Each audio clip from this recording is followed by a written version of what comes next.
ప్రధాన గృహానికి floor level ఎంత పెట్టామో అదే మెయింటైన్ చేయాలండి ఉపగ్రహానికి కూడా. ఆ ప్రాంతంలో పెట్టిన ఉపగ్రహానికి. ఫర్ ఎగ్జాంపుల్ మీరు నైరుతిలో ఉపగ్రహం పెట్టామనుకోండి.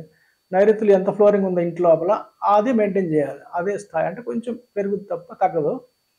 అలా అది మెయింటైన్ చేయాలి. ఆ ఫ్లోర్ వాటం అన్నది. అంటే కొంచెం ఎత్తు రావాలన్నమాట. ప్రధాన గృహం ఎంత ఎత్తు ఉందో దానికంటే కొంచెం ఎత్తు రావాలి అక్కడ కంపల్సరీ ఫ్లోర్ లెవెల్‌లో.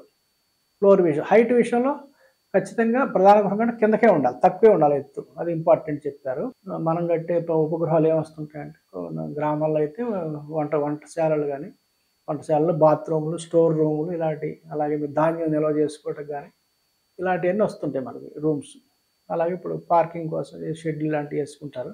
పెద్ద స్థలం అయితే. టౌన్‌లో అయితే కంపల్సరీగా మనకొచ్చాయి ఈ వంట ఇంట్లోనే ఉంటది కాబట్టి టౌన్స్‌లో ఇండిపెండెంట్ హౌసెస్‌లో బయట బాత్రూమ్ ఒకటి పెట్టుకునే అలవాటు ఇప్పుడు మన ప్రస్తుతానికి ఉంది ఇక్కడ మనకి ఉపగ్రహాల్లో. అది పెట్టుకున్నప్పుడు చూసుకోవాల్సిందేంటంటే మన ఇంటి పారులోనే కట్టాలి ఉపగ్రహాన్ని.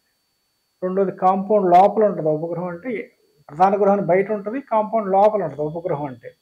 అంచేత వీలైనంత వరకు కాంపౌండ్ అంటకుండా ఇటుపక్క గూడా ప్రధాన గృహానికి అంటకుండా ఇంటి పారులో కట్టుకోవాలి. అదే లైన్‌లో.